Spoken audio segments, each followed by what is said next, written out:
एक वो देवता है और दूसरा हमारा अन्नदाता है। और जो 1965 में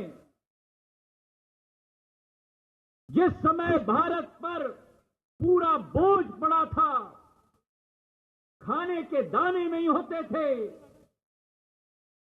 PL 480 जो बंधन अमेरिका ने भारत पर लगाया था, उस PL 480 को खारिज करके 1965 में पहली बार भारत के किसान और भारत को आत्मनिर्भर लेने का एक कदम लिया गया था। आज मेरे भाई और बहनों, वो दूसरा स्वर्ण दिवस है जब भारत के किसान को आत्मनिर्भर कराने के लिए नरेंद्र मोदी जी के नेतृत्व में ये 3 किसान कानून लागू हुए हैं। मैं धन्यवाद अर्पित करता हूं नरेंद्र सिंह जी को।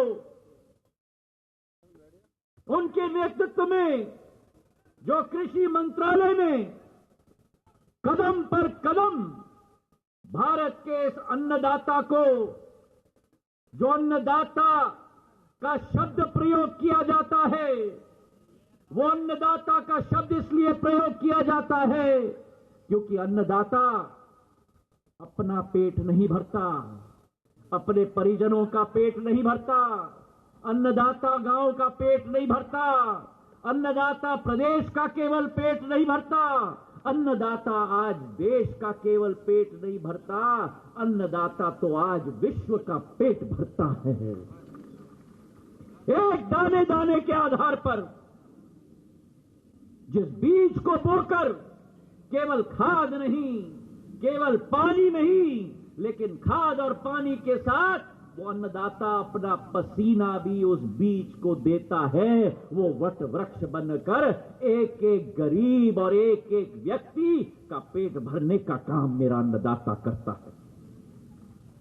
तो आज ये वातावरण जो निर्मित हो रहा है देश में, चंद लोग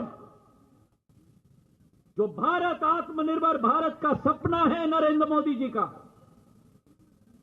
एक एक किसान को विकास और प्रगति के रास्ते पर ले जाने का एक संकल्प है नरेंद्र मोदी जी का।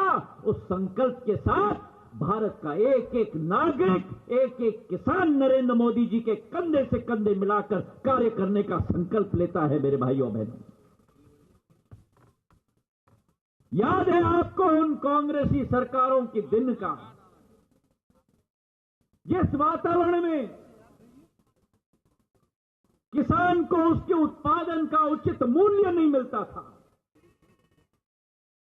बीज की किल्लत होती थी,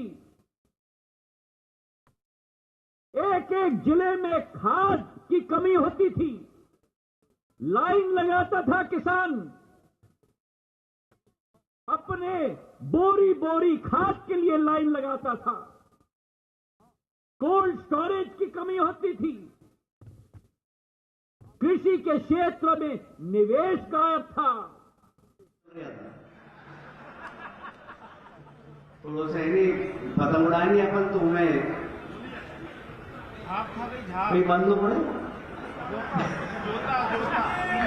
फिर भी बांधना पड़े थोड़ी सी, फिर भी बच गई थी जीतू भैया के थोड़ी सी। पैर दुख रहा था, चलते नहीं बना, बैसाखी के बल पर चला, पर हाथ पिपलिया की सीट जिताने के लिए बहुत खून पसीना किया जीतू भाई ने। जरा तालियां बजाकर जीतू भाई का भी स्वागत। अब मैं अपनी बात प्रारंभ करता हूं। आज के इस विशाल किसान सम्मेलन में जिधर देखो उधर पगड़ी पगड़ी नजर आ रही है, रंग बिरंगी। इस विशाल किसान सम्मेलन में उपस्थित केंद्र सरकार के मंत्री और 10 करोड़ महिलाओं के घर में निःशुल्क गैस का चूल्हा पहुंचाने वाले पेट्रोलियम मंत्री धर्मेंद्र प्रधान जी, दोनों हाथ ऊपर करके तालियां बजाकर धर्मेंद्र प्रधान जी का अभिनंदन करें। अच्छा, इतने लोग खड़े, ईमानदारी से बताना और पत्रकार भी देखना जरा, आपके गांव में गरीब महिलाओं के घर में गैस का चूल्हा पहुंचा कि नहीं पहुंचा? बताओ, जिस पहुंचा कि नहीं पहुंचा? ये देखिए, ये पत्रकार लोग देखें, ये गरीब महिलाओं के घर में गैस का चूल्हा मोदी जी ने धर्मेंद्र प्रधान जी के नाम से माध्यम से भिजवाया। जरा ताली बजाकर मोदी जी का भी अभिनंदन करें। हमारे प्रदेश के यशस्वी गृह मंत्री व्हाट्सएप बहुत देखते हैं, आज समझ में आया। जब भी फोन नहीं उठाते तो कहाँ बिजी रहते हैं, अब समझ में आया कि व्हाट्सएप बहुत देखते हैं। व्हाट्सएप के किस्से सुनाए आपने। पर जब तक कमलनाथ जी की सरकार थी, एक दिन चैन से नहीं सोने दिया। यदि ऐसा कोई कार्यकर्ता था भारतीय जनता पार्टी का जिसको कमलनाथ जी को सपने में भी जो दिखाई देता था, वो नरोत्तम मिश्रा जी थे। तालियां बजाकर नरोत्तम मिश्रा जी का स्वागत करें। ये पर्दे के पीछे की बात कर रहा हूं, आप किसी को बताना मत। मैंने आज तक किसी को नहीं बताई, पहली बार इस मंच में बता रहा हूं कि कमलनाथ जी की सरकार गिराने में यदि महत्वपूर्ण भूमिका किसी की थी तो नरेंद्र मोदी जी की थी, धर्मेंद्र प्रधान जी की नहीं थी। पर किसी को बताना मत ये बात। आज तक मैंने किसी को नहीं बताई है। मंच पर उपस्थित हमारे बहुत सारे मंत्री हैं, विधायक हैं, यहाँ के जिला अध्यक्ष, यहाँ के नगर अध्यक्ष गौरव जी, रमेश जी, नंदू भैया, इस पूरे व्यवस्था को 5 स्टार रूप देना है। रमेश जी को कोई सा भी काम दे तो अलग ही व्यवस्था दिखती है। तो नंदू भैया और रमेश जी ने पूरी व्यवस्था की। जरा तालियां बजाकर उनका भी स्वागत करें। हमारे सभी विधायकगण, मंत्रीगण, सबके लिए जरा जोरदार तालियां बजा दीजिए एक बार। और आप सबको भी मैं हाथ जोड़ के प्रणाम करता हूं। जी जिलाध्यक्ष, नगराध्यक्ष बोल दिया ना। तो ये दो तस्वीर हम आपको दिखा रहे हैं बीजेपी का किसान सम्मेलन, और इंदौर में ये देखिए कैलाश विजयवर्गीय जो किसान सम्मेलन को संबोधित कर रहे हैं, तो उधर ज्योतिरादित्य सिंधिया ग्वालियर में। तो चौपाल से अब दिल्ली में जो किसान आंदोलनरत हैं उनमें फैले भ्रमजाल को तोड़ने की कोशिश हो रही है। मध्य प्रदेश में ये बड़े कार्यक्रम, 2 बड़े कार्यक्रमों की तस्वीरें हम आपको दिखा रहे हैं। एक तरफ इंदौर में जहां कैलाश विजयवर्गीय, केंद्रीय मंत्री धर्मेंद्र प्रधान भी वहां पर मौजूद हैं, तो वहीं मध्य प्रदेश के गृह मंत्री नरोत्तम मिश्रा भी, और उन तमाम लोगों की मौजूदगी में किसान सम्मेलन, तकरीबन 20,000 के करीब किसानों की यहां पर मौजूदगी का दावा किया गया है। तो वहीं दूसरी तरफ ग्वालियर की तस्वीर आप देख रहे हैं, ज्योतिरादित्य सिंधिया बीजेपी के सांसद, तो वहीं कृषि मंत्री नरेंद्र सिंह तोमर भी वहां पर मौजूद है। और हो सकता है कि अब से थोड़ी देर बाद, इनके बाद वो भी किसानों को संबोधित करें, लेकिन मकसद वही है। मकसद वही है कि कैसे कृषि सुधार कानूनों के बारे में जो फायदे किसानों को होने हैं उसके बारे में किसानों तक बात पहुंचाई जा सके, किसानों को उनकी बारीकियां समझाई जा सके। और ये अलग अलग राज्यों में बीजेपी अपने कार्यक्रम चला रही है। वहां दिल्ली में भी इसी तरीके का कार्यक्रम आयोजित किया गया है, जहां बीजेपी के प्रदेश अध्यक्ष आदेश गुप्ता के नेतृत्व में कार्यक्रम के जरिए दिल्ली के किसानों को भी जागरूक किया गया और कानून के फायदे बताए गए, कृषि सुधार के फायदे बताए गए। तो वहीं मध्य प्रदेश में भी इस तरह के कार्यक्रम अलग अलग, थोड़ी देर पहले रीवा में खुद मध्य प्रदेश के मुख्यमंत्री शिवराज सिंह चौहान के नेतृत्व में वहां कार्यक्रम हो रहा था, और उनकी तरफ से जहां एक तरफ विपक्ष पर निशाना साधा जा रहा था, वो आरोप लगा रहे थे कि विपक्ष किसानों को गुमराह कर रहा है, जो किसान आंदोलनरत है। तो वहीं दूसरी तरफ ये 2 तस्वीर हम आपको दिखा रहे हैं कैलाश विजयवर्गीय, क्योंकि इंदौर से भी आते हैं और जाहिर है इंदौर में एक लंबा सफर रहा है राजनीति का। इंदौर में उनके तरफ से कृषि सुधार कानून के बारे में जानकारी दी जा रही है, तो जाहिर है असर दूर दूर तक होगा। तो वहीं ज्योतिरादित्य सिंधिया इस वक्त किसानों को संबोधित कर रहे हैं, और वहां पर भी हजारों की संख्या में किसान मौजूद हैं। कृषि मंत्री भी मंच से भरोसा देंगे और एक बार फिर से कृषि सुधार कानून के फायदे बताएंगे। भारतीय जनता पार्टी की सरकार 1660 करोड़ हर एक किसान के खाते में वो राहत राशि पहुंचाई जाएगी मेरे भाई और बहनों। और इस चौपाल से पहले इंदौर में हमारे सहयोगी मनोज ने धर्मेंद्र प्रधान जो कि केंद्रीय मंत्री हैं उनसे बातचीत की। आइए उन्होंने क्या कहा आपको सुनवाते हैं। क्या अभी तक जो दशकों से चली आ रही है एमएसपी कोई विधि की कानूनी तरीके से लिखित रूप में था क्या? अगर पहले नहीं था आज क्यों मांग आ रही है? जब आज की सरकार ये स्पष्ट रूप में कह रही है कि भाई हम कोई एमएसपी पे समझौता नहीं करेंगे। जब तक प्रधानमंत्री नरेंद्र मोदी जी हैं तब तक एमएसपी के बारे में सोचना ही गलत है, कोई बंद नहीं होगा। अभी जब कुछ किसान मित्रों ने हमारी कृषि मंत्री जी से चर्चा किए, वाणिज्य मंत्री जी से चर्चा किए, उन्होंने कहा कि आप उसको लिखित भी दे सकते हो। हमने लिखित भी सरकार की ओर से देने के लिए आश्वासन किया। मैं आपको एक तथ्य देना चाहता हूं, 2009 से 14 यूपीए की अंतिम 5 साल था। उस समय में देश में 3,74,000 करोड़ रुपया की एमएसपी के ऊपर खर्चा किया गया था। पिछले 14 से 19 इस 5 साल में मोदी सरकार ने उसको बढ़ा के 8 लाख करोड़ रुपया तक का एमएसपी दिया है। जो ज्यादा एमएसपी दिया उसके ऊपर आप शंका करोगे, शंका नहीं है, किसान समझा हुआ है।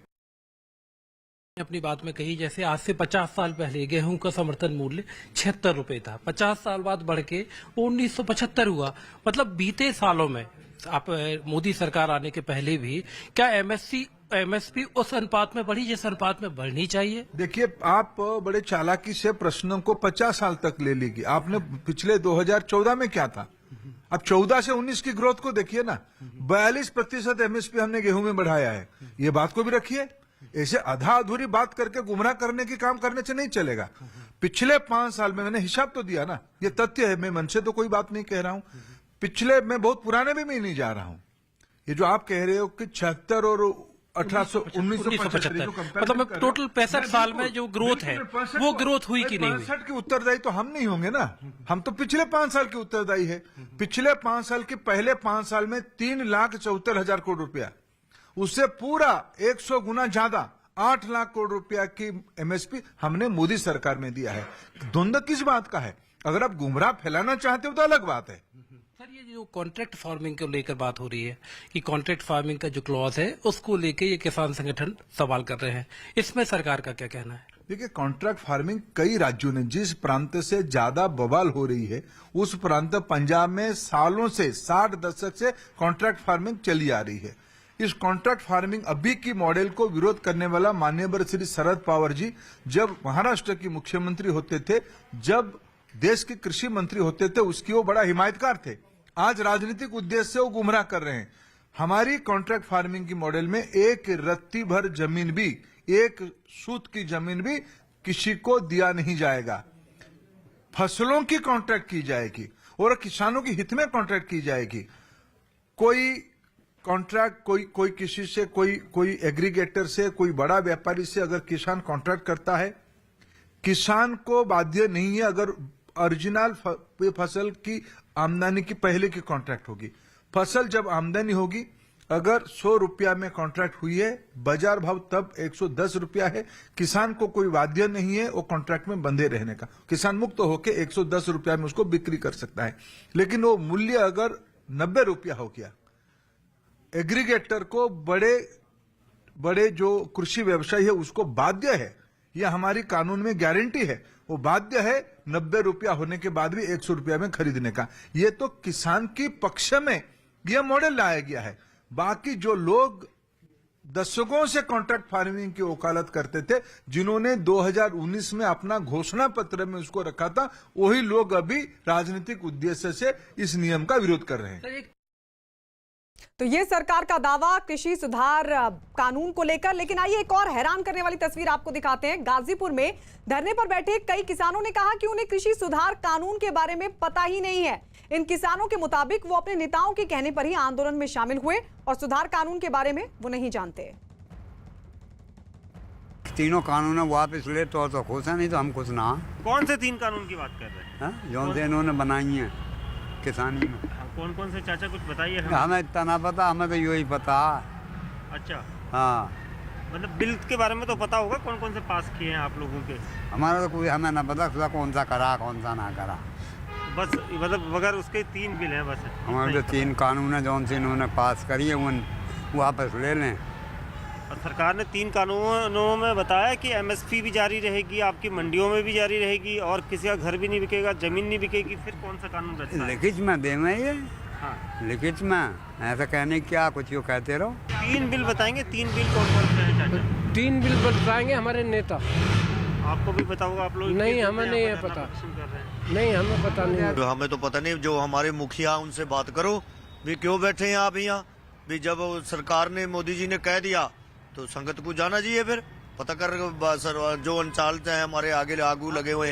आपको पता है कौन कौन से कानूनों को लेकर ये? अरे हमने विरोध क्या, काले कानून है जो 3 बिल हैं, वो कह रही संगत हमारे वापस हो जाए, तो हम तो सेवा करने आए हैं, जो मर्जी कराओ जाओ सेवा। तो किसान आंदोलन का आज 21वां दिन है। दिल्ली और इसके आसपास का इलाका शीतलहर की चपेट में है। इस कड़कड़ाती ठंड में भी किसान दिल्ली की कई सीमाओं पर अपनी मांगों को लेकर आंदोलन पर हैं। किसानों की मुश्किलों को देखते हुए सरकार ने फिर दोहराया है कि वो बातचीत के लिए तैयार है। सरकार का आरोप है कि विपक्ष के कुछ दलों ने कृषि सुधार कानूनों को लेकर किसानों को गुमराह किया है।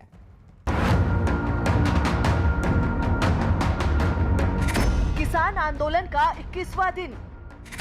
शीतलहर के बीच किसान आंदोलन। आंदोलन की वजह से कई रास्ते बंद। सिंघू बॉर्डर और टीकरी बॉर्डर अभी भी बंद। कड़ाके की ठंड और शीतलहर से दिल्ली में जमा देने वाली ठंड पड़ रही है। इस ठंड ने दिल्ली एनसीआर के लोगों को घरों में दुबकने को मजबूर कर दिया है, लेकिन इसके बावजूद दिल्ली की सीमाओं पर रह रहे किसानों का आंदोलन जारी है। कृषि सुधार कानूनों को खत्म कराने की मांग पर अड़े किसानों के लिए अलाव रात काटने और दिन की ठंडी हवाओं से बचने का सहारा है। गाजीपुर बॉर्डर पर किसान ठंड से बचने के लिए आग तापते दिखे। कई किसानों ने ट्रैक्टर की ट्रॉली में पुआल का बिस्तर बनाकर उसे ही घर में बदल लिया है।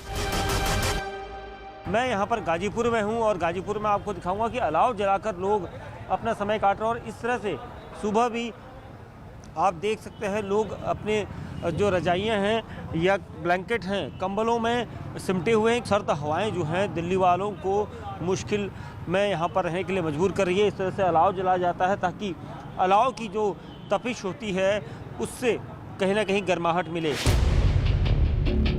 इस ठंड ने आंदोलन पर अड़े किसानों की परेशानी बढ़ा दी है। आंदोलन पर अड़े किसानों को लगता है कि सरकार इतना कष्ट झेल रहे किसानों की बात जरूर सुनेगी। आंदोलन का कोई हमें शौक नहीं है, हम तो मजबूरी में अपनी पीड़ा सुनाना। सरकार का कोई जिम्मेदारी बनती कि अगर जन विरोध कहीं है तो उसे सुना, गंभीरता से सुना और पूरी प्रामाणिकता के साथ बतावे कि क्या इससे लाभ है, क्या नुकसान है। इस ठंड में आंदोलन करने वाले किसानों के लिए आग और गर्म चाय बड़ा सहारा है। किसानों को ठंड से बचाने के लिए अलाव के इंतजाम दिन में ही शुरू हो जाते हैं और शाम ढलते ही गाजीपुर और सिंघू बॉर्डर पर किसान अलाव के सहारे ठंड से बचने की कोशिश करते दिखते हैं। दिन चढ़ते ही किसान धरने के लिए बने मंच के आसपास जमा हो जाते हैं और अपने नेताओं की बातों को गौर से सुनते हैं। वहीं किसानों के खाने पीने का भी इंतजाम है। इस बीच किसान संगठनों की तरफ से सरकार को एक जवाब भेजा गया है। ये आंदोलन को खत्म करने के लिए सरकार के भेजे गए प्रस्ताव का जवाब है। कृषि मंत्री और कृषि सचिव को ईमेल के जरिए भेजे गए जवाब में आंदोलनकारी किसानों को इस बात से आपत्ति है कि सरकार उनके साथ ही दूसरे किसान संगठनों से बात क्यों कर रही है। हालांकि सरकार की तरफ से बार बार किसानों को बताया जा रहा है कि कृषि सुधार कानून उनके हित में है। अब तो प्रधानमंत्री ने भी इस मुद्दे पर किसानों को उनके हितों को सबसे ऊपर रखने का भरोसा दिया है। प्रधानमंत्री ने गुजरात के कच्छ में एक कार्यक्रम में इस मुद्दे पर विपक्ष पर किसानों को गुमराह करने का आरोप लगाया। आजकल दिल्ली के आसपास किसानों को भ्रमित करने की बड़ी साजिश चल रही है। उन्हें डराया जा रहा है कि नए कृषि सुधारों के बाद किसानों की जमीन पर दूसरे कब्जा कर लेंगे। हाल में हुए कृषि सुधारों की मांग बरसों से की जा रही थी। अनेक किसान संगठन भी पहले ही मांग करते थे कि अनाज को कहीं पर भी बेचने का विकल्प दिया जाए। आज जो लोग विपक्ष में बैठकर किसानों को भ्रमित कर रहे हैं, वो भी अपनी सरकार के समय इन कृषि सुधारों के समर्थन में थे, लेकिन अपनी सरकार के रहते वो निर्णय नहीं ले पाए, किसानों को झूठे दिलासे देते रहे। आज जब देश ने यह ऐतिहासिक कदम उठा लिया तो यही लोग किसानों को भ्रमित करने में जुट गए। इस बीच किसान आंदोलन की वजह से आज भी दिल्ली से हरियाणा को जोड़ने वाले टीकरी बॉर्डर और सिंघू बॉर्डर पूरी तरह से बंद है। टिकरी बॉर्डर से पहले की तरह रूट डाइवर्ट करके वाहनों को झरोंदा और झज्जर की तरफ भेजा जा रहा है। वहीं दिल्ली से गाजियाबाद जाने वाला रास्ता पूरी तरह से खुला है, जबकि गाजियाबाद से दिल्ली आने वाले मयूर विहार और वैशाली के रास्ते दिल्ली आ सकते हैं। पिछले 2 दिनों से नोएडा दिल्ली चिल्ला बॉर्डर के खुलने से इस रास्ते से आने जाने वाले राहत की सांस ले रहे थे, लेकिन अब किसान संगठन एक बार फिर इस रास्ते को रोकने की चेतावनी देने लगे हैं।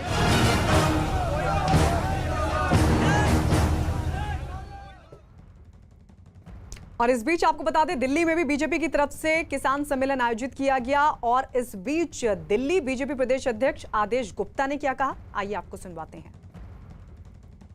जो सरकार है दिल्ली सरकार, जब उनसे ये पूछा गया कि बीजेपी इस तरीके के कार्यक्रम कर रही है, तो उनका कहना है जहां किसान है वहां कार्यक्रम करे, टिकरी बॉर्डर जाए, सिंघू बॉर्डर जाए, यहाँ पर कार्यक्रम करके क्या होगा। देखिए, दिल्ली के जो किसान हैं, जिनको दिल्ली की सरकार ने धोखा दिया है, जो केजरीवाल सरकार है, उन्होंने किसानों को किसान का सम्मान नहीं दिया है।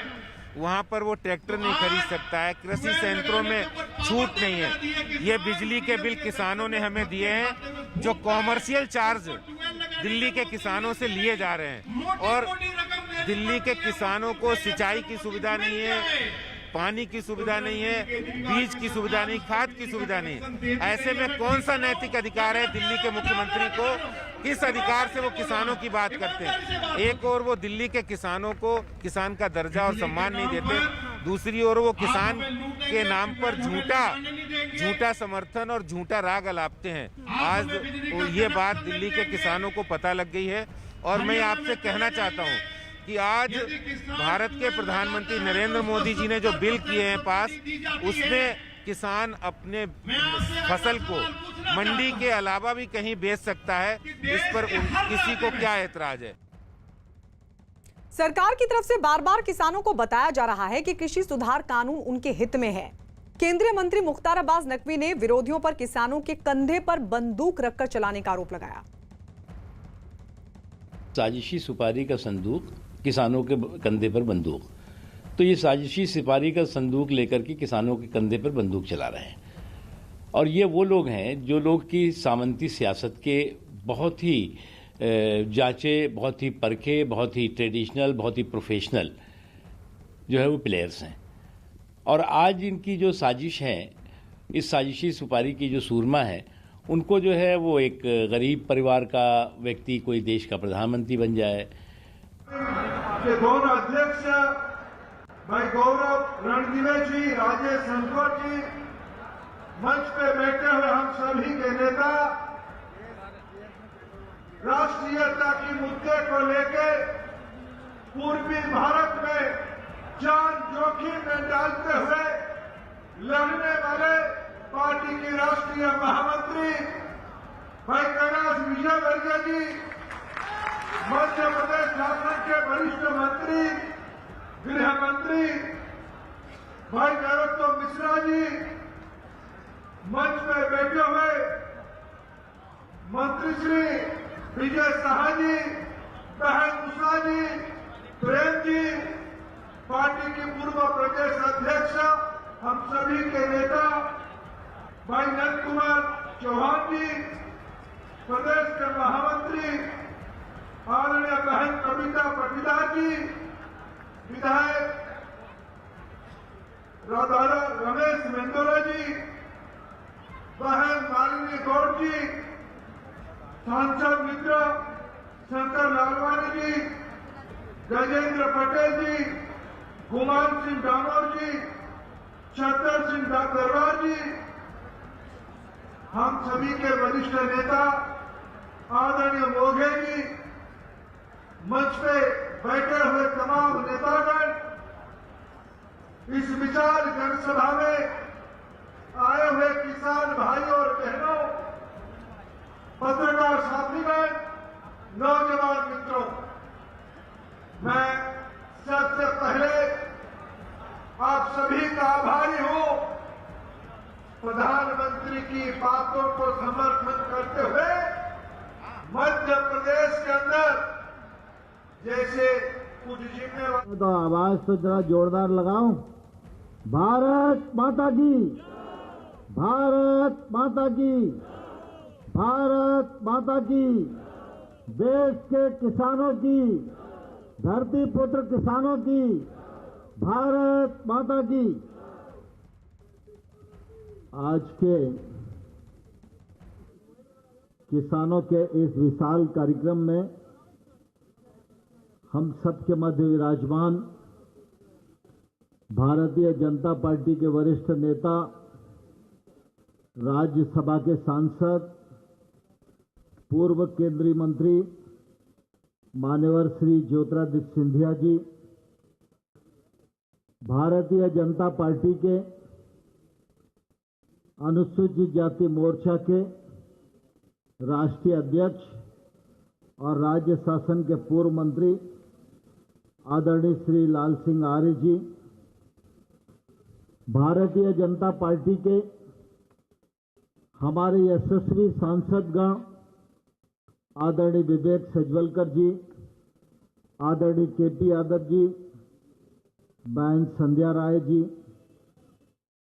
भारतीय जनता पार्टी के जिला अध्यक्षगण श्री गजेंद्र सिंह सिकरवार जी, उमेश रघुवंशी जी, राजू बाथम जी, सुरेंद्र बुधोलिया जी, कौशल शर्मा जी, कमल माखीजानी जी, नाथू सिंह गुर्जर जी, योगेश पाल गुप्ता जी, सुरेंद्र जाट जी, राज्य शासन में मंत्री आदरणीय श्री प्रद्युमन जी, आदरणीय भारत सिंह जी, ओपीएस भदौरिया जी, सुरेश राजखेड़ा जी, विजेंद्र यादव जी, बैनीवर्ती जी, गिरिराज जी, मंच पर विराजमान भारतीय जनता पार्टी के वरिष्ठ नेतागण, विधायकगण, पूर्व मंत्रीगण, महापौरगण और आज के इस कार्यक्रम का संचालन कर रहे और इस कार्यक्रम के आयोजन से जुड़े हमारे भारतीय जनता पार्टी के प्रदेश के महामंत्री आदरणीय श्री रणबीर रावत जी और इस अवसर पर उपस्थित ग्रामीण क्षेत्र से आए सभी किसान भाइयों, बहनों और पत्रकार मित्रों, आज मैं इस कार्यक्रम के माध्यम से आप सब किसान भाइयों का हृदय से बहुत बहुत स्वागत, बहुत बहुत अभिनंदन करना चाहता हूं, क्योंकि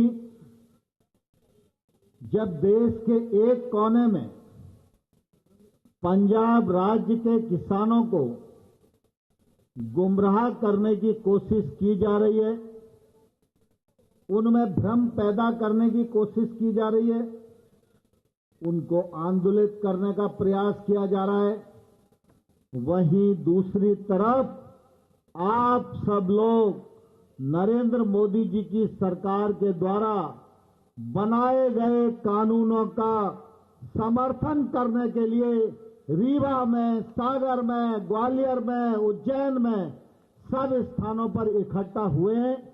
इसलिए मैं आप सबका बहुत बहुत स्वागत करता हूं, बहुत बहुत अभिनंदन करना चाहता हूं। बंधुओं, 2014 में जब लोकसभा का चुनाव हुआ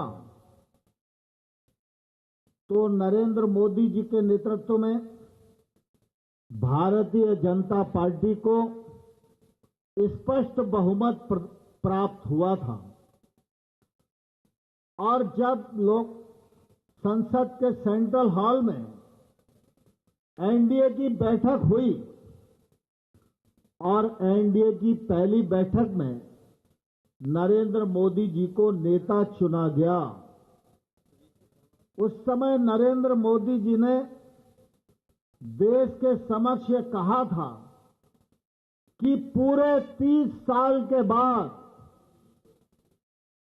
किसी एक पार्टी को और एक नेता पर भरोसा करने का काम आज भारत की जनता ने किया है और आज भारतीय जनता पार्टी को जो बहुमत मिला है वह बहुमत सरकार चलाने के लिए नहीं मिला, वो बहुमत सरकार का लुत्फ उठाने के लिए भी नहीं मिला, वो बहुमत सरकार को भोगने के लिए भी नहीं मिला। आज देश की जनता ने यह बहुमत भारतीय जनता पार्टी को इसलिए दिया है कि भारतीय जनता पार्टी ही एकमात्र ऐसा राजनीतिक दल है और नरेंद्र मोदी जी ही एकमात्र ऐसा भारत में नेता है जो देश को बदल सकता है और देश को आगे बढ़ाने का काम कर सकता है। तो यह बहुमत देश को बदलने के लिए है और उस समय उन्होंने यह भी कहा था कि अगर देश को बदलना है तो कठोर निर्णय लेने पड़ेंगे और जब कठोर निर्णय लेना है तो अपनों के बीच में भी संघर्ष होगा, लेकिन इस संघर्ष से निकलकर भारतीय जनता पार्टी का जो सिद्धांत है, देश पहले नंबर पर, पार्टी दूसरे नंबर पर और व्यक्ति तीसरे नंबर पर, इस सिद्धांत पर हम आगे बढ़ेंगे और देश को आने वाले कल में नई तस्वीर के साथ सारे विश्व के सामने रखेंगे। और तब से लेकर आज तक आप सब लोगों ने पिछले बार 5 साल नरेंद्र मोदी जी के देखे। नरेंद्र मोदी जी ने नोटबंदी की, कांग्रेस के लोगों ने कहा नरेंद्र मोदी की गिनती उल्टी शुरू हो गई है। नरेंद्र मोदी जी ने जीएसटी लागू किया तो लोगों ने कहा नरेंद्र मोदी जी की सरकार अब आने वाली नहीं है, देश परेशान और हैरान है। लेकिन जब 2019 में चुनाव हुआ तो पहले 287 मिली थी, इस बार जनता ने 303 सीटें देकर नरेंद्र मोदी को दोबारा प्रधानमंत्री बनाया। हम सब जानते हैं देश में कृषि हमारा प्रमुख धंधा है। देश की 70% आबादी खेती में काम करती है, खेती से रोजगार पाती है और गांव में निवास करती है। और हम सब इस बात के साक्षी हैं कि गांव की आत्मनिर्भरता और खेती की अर्थव्यवस्था में बड़ी ताकत है। इस भारत पर मुगलों ने आक्रमण किया और हमारे इस ताकत को नष्ट करने की कोशिश की, वो सफल नहीं हुए।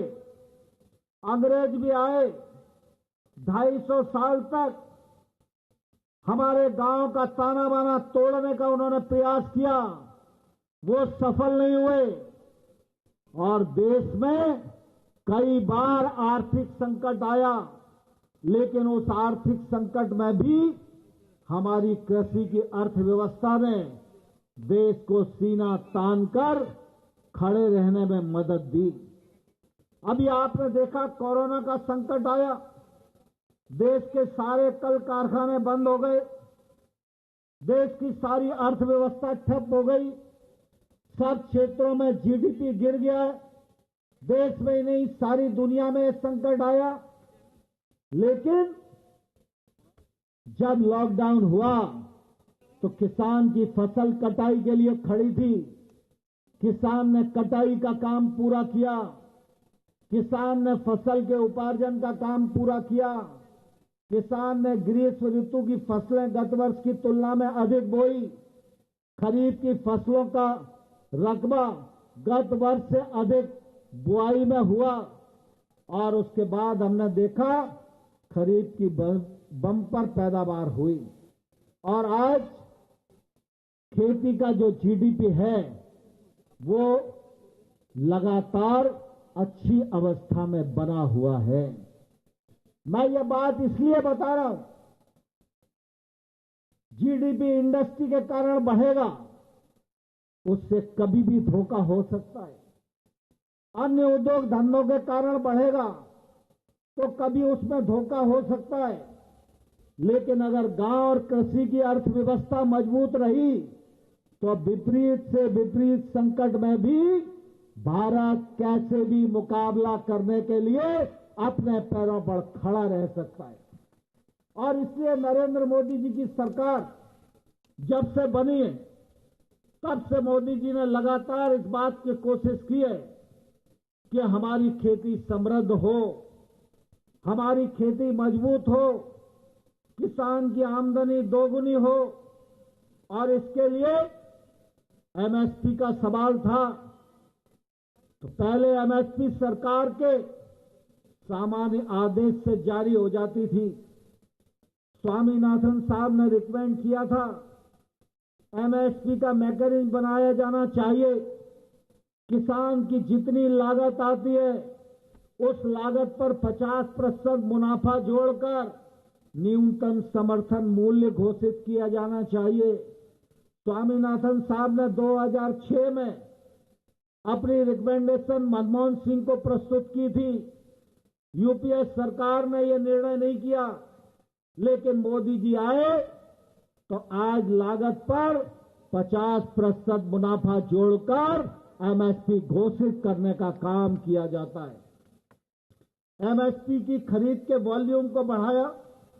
पहले गेहूं और धान की खरीद एमएसपी पर होती थी, आज देश भर में दलहन खरीदा जा रहा है, तिलहन खरीदने का काम किया जा रहा है और कोशिश की जा रही है कि एमएसपी के माध्यम से आम किसान तक ये दाम पहुंचे और आम किसान के जीवन में समृद्धि आए।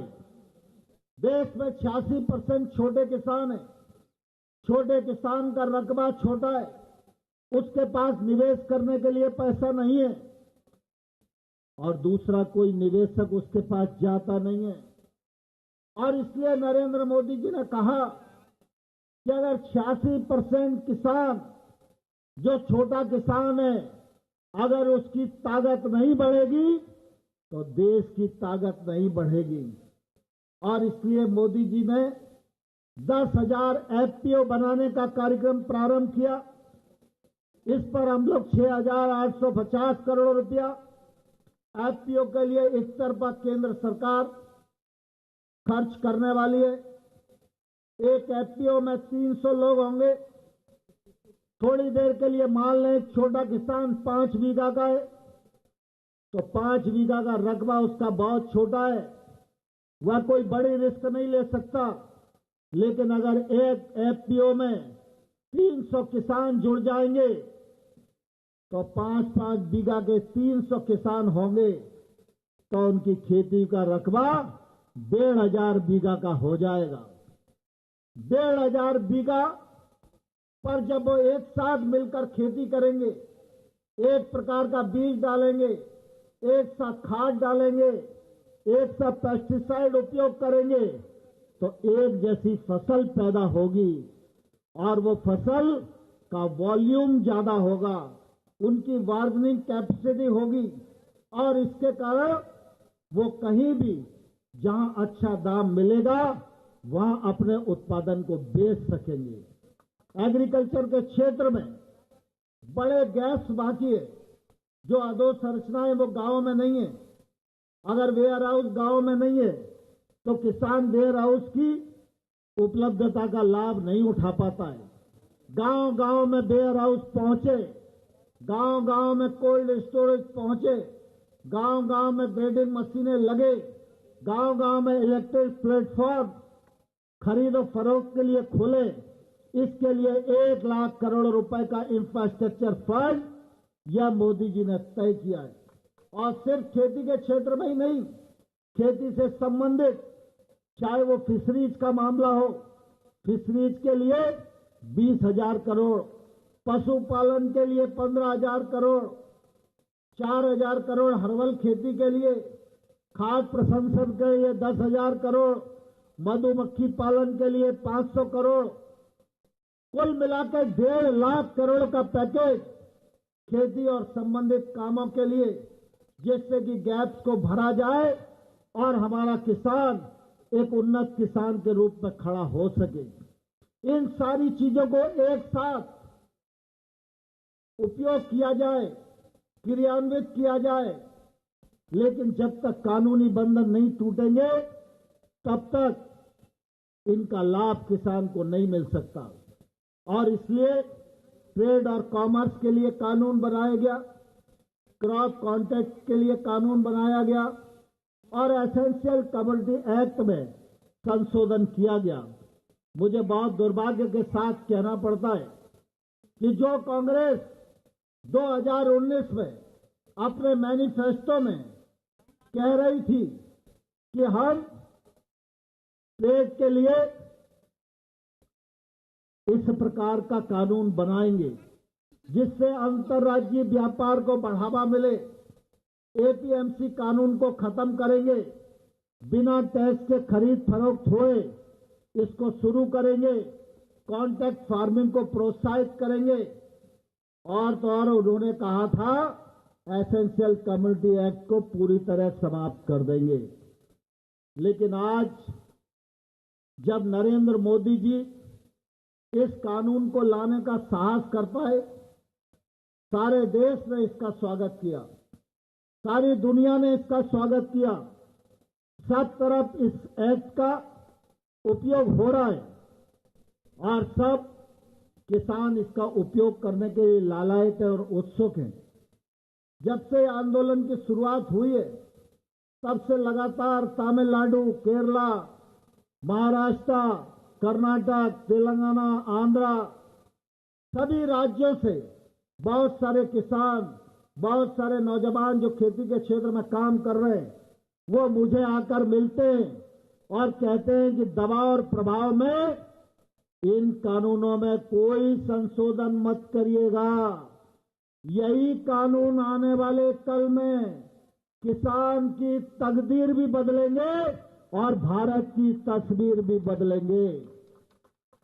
लेकिन दुर्भाग्य के साथ कहना पड़ता है, देश का एक क्षेत्र, पंजाब का सूबा, जहां कुछ लोगों ने किसानों के भीतर गलतफहमियां क्रिएट कर दी हैं और किसान आंदोलन के लिए आ खड़े हुए। भारत सरकार किसान के प्रति संवेदनशील है, भारत सरकार किसान का सम्मान करती है, भारत सरकार किसान के जीवन में समृद्धि लाना चाहती है और हमारे प्रधानमंत्री गांव और गरीब किसान के प्रति पूरी तरह प्रतिबद्ध और समर्पित हैं। और इसलिए आप सबने देखा होगा पिछले दिनों हमने किसानों के प्रतिनिधियों को किसान मानकर ही उनसे चर्चा की। यदि कई लोगों ने हमको कहा कि इनमें फला लोग हैं, फला लोग हैं, लेकिन सरकार की नीयत पवित्र थी क्योंकि हमारा नेता पवित्र है और हमारा नेता पवित्रता से देश को आगे बढ़ाने का काम कर रहा है। नेता पवित्र है, नीति भी पवित्र है और सरकार की नीयत भी पवित्र है। और इसलिए हम किसानों से लगातार बात कर रहे थे कि आप कानून में वो पॉइंट बताओ जिससे किसान को नुकसान हो सकता है।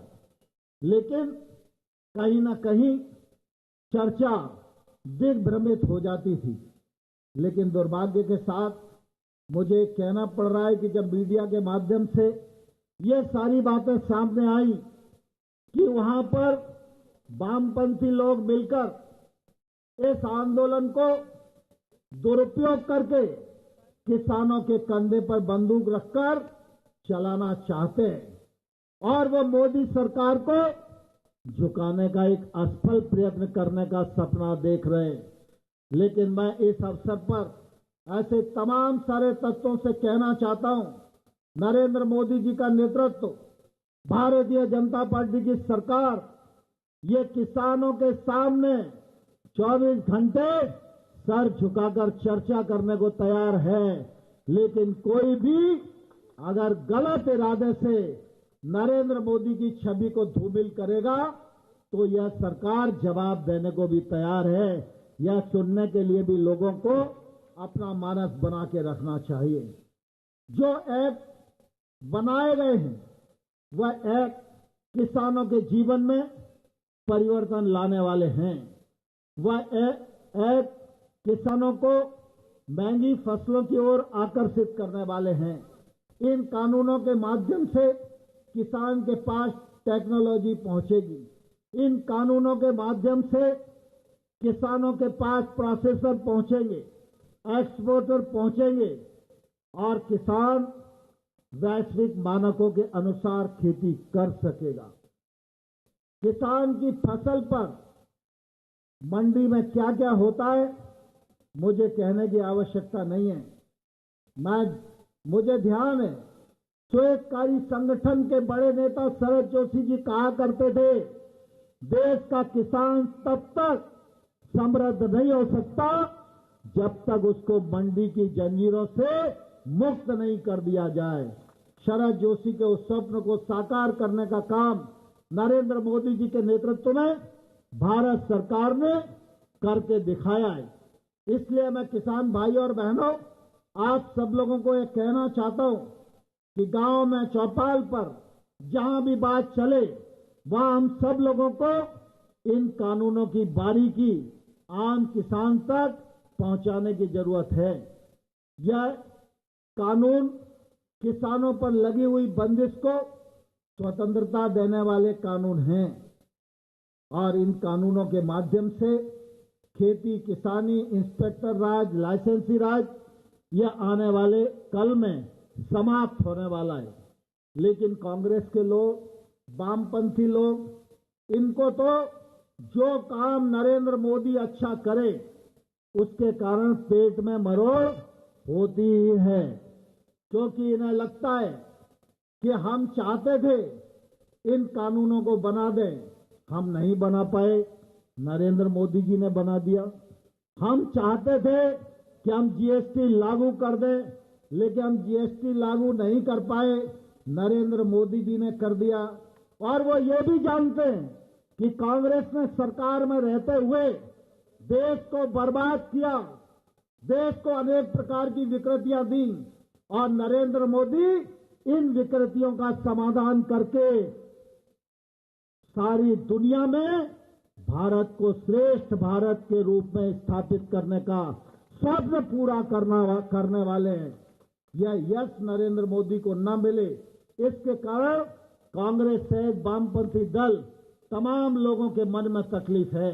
लेकिन मैं आप सब लोगों को प्रार्थना करना चाहता हूं, आप सबका स्नेह और प्यार भारतीय जनता पार्टी के साथ है और नरेंद्र मोदी जी के साथ है। आपका यह आशीर्वाद और आपका यह समर्थन बना रहे, यही निवेदन इस अवसर पर करता हूं।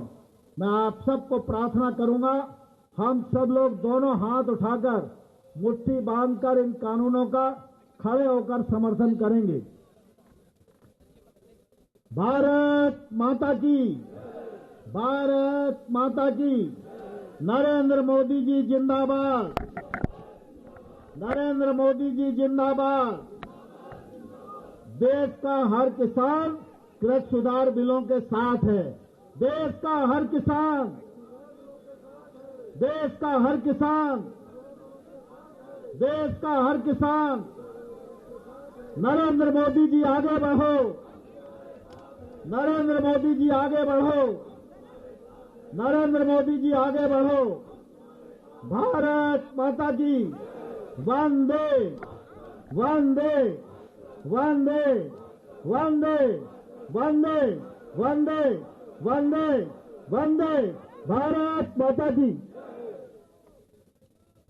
नरेंद्र सिंह तोमर एक बार फिर से कृषि सुधार कानूनों के बारे में बताते हुए, उसके फायदे गिनाते हुए, ये कहते हुए हमारी सरकार की नीयत साफ है, इसलिए साफ नीयत से ही हमने ये कानून बनाए हैं, क्योंकि विपक्ष को ये खल रहा है कि जो वो चाहता था, जो सुधार वो वकालत करता था अपने कार्यकाल में, वो नहीं कर पाया, वो ये कानून नहीं बना पाया, इसलिए किसानों को गुमराह करने की कोशिश कर रहा है। लेकिन सरकार ऐसे लोगों के मंसूबों को भी कामयाब नहीं होने देगी। हमने बार बार बातचीत की, लेकिन उसके बावजूद भी किसान जो आंदोलनरत हैं वो समझने को तैयार नहीं है। लेकिन जो किसान वहां पर मौजूद थे उनसे भी कहा कि वो इस बिल को समझें और अपने जो आसपास लोग हैं उनको भी समझाएं।